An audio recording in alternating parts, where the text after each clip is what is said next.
Conhecimento intuitivo é um modo de transformar a experiência vivida em objeto do conhecimento, por meio do sentimento. Ele pode se dar pela intuição, pelo conhecimento imediato que fala do sentimento e da imaginação. Por exemplo, a marcha nupcial é aquela marcha bem tradicional que é normalmente tocada de entrada das noivas no casamento. Ela nos traz o sentimento de alegria porque ela tem um ritmo rápido, as notas agudas são bem marcadas e elas nos indica que é o momento em que a noiva vai entrar. Então, é uma hora de celebração.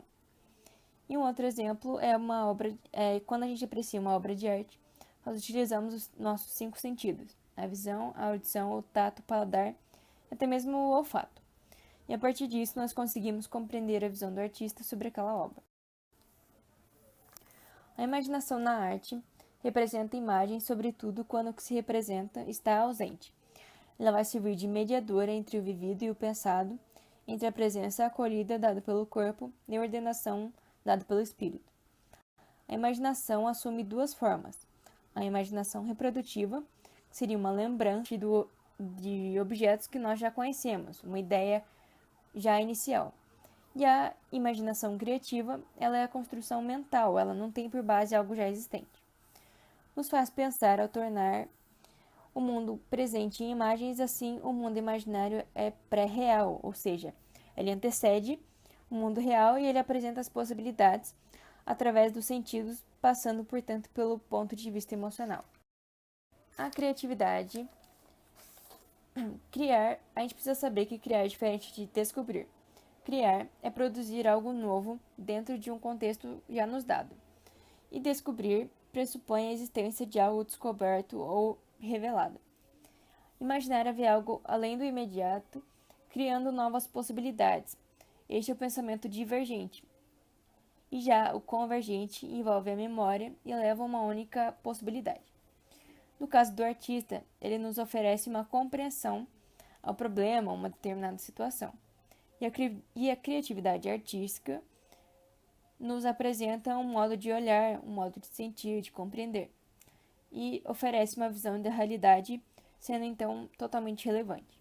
A criatividade exige um sujeito criador e ela é medida pela abrangência, pela novidade e pela adequação.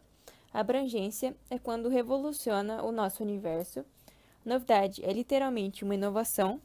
E a adequação é quando você adequa a um sistema ou algum problema apresentado. Portanto, a obra criativa traz algum tipo de novidade que nos obriga a rever o que já conhecíamos e dar-lhe uma nova organização. A inspiração é o resultado de todo um processo que se inicia diante de um problema, e a partir disso nós obtemos muitas ideias fundamentais. Então, nosso subconsciente ele lida com esses dados, com essas ideias, fazendo um jogo, associando vários elementos com essas ideias. A imaginação, então, ela é ativada e pressupõe todas as possibilidades existentes. Nesse jogo, surgirão na nossa consciência novas configurações das ideias que nós tínhamos inicialmente e, através delas, ela nos faz pensar nessas ideias, a gente julga essas ideias e a gente adequa ela ao nosso problema, surgindo então essa síntese dando o nome de inspiração.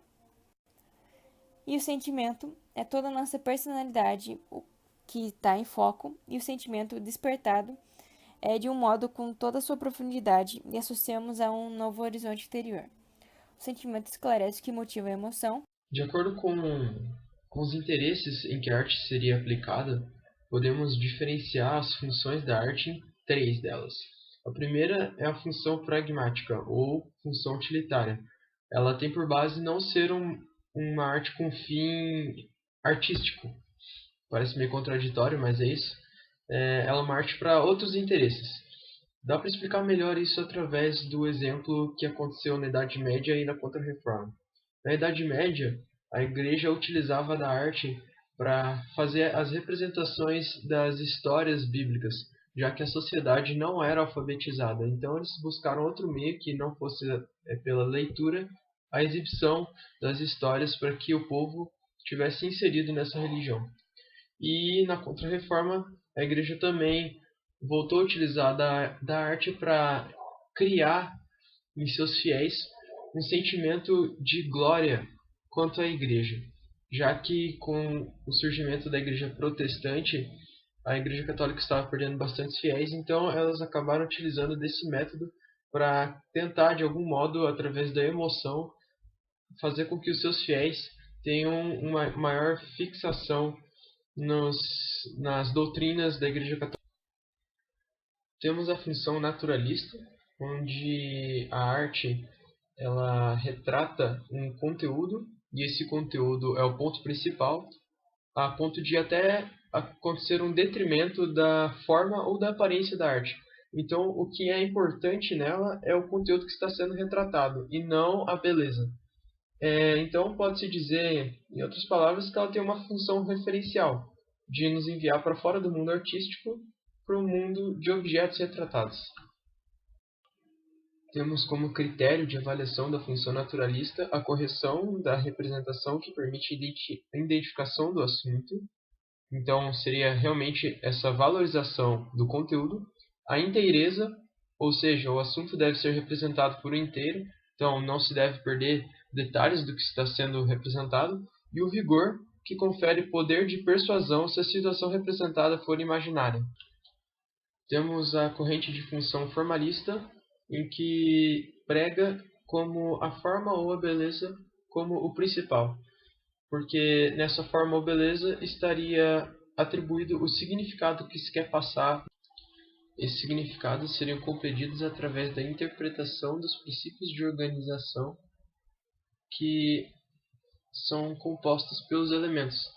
Então, se é uma escultura, seria a análise da qualidade dos detalhes esculpidos. Se é uma pintura, seria o contraste de cores, de sombras e etc.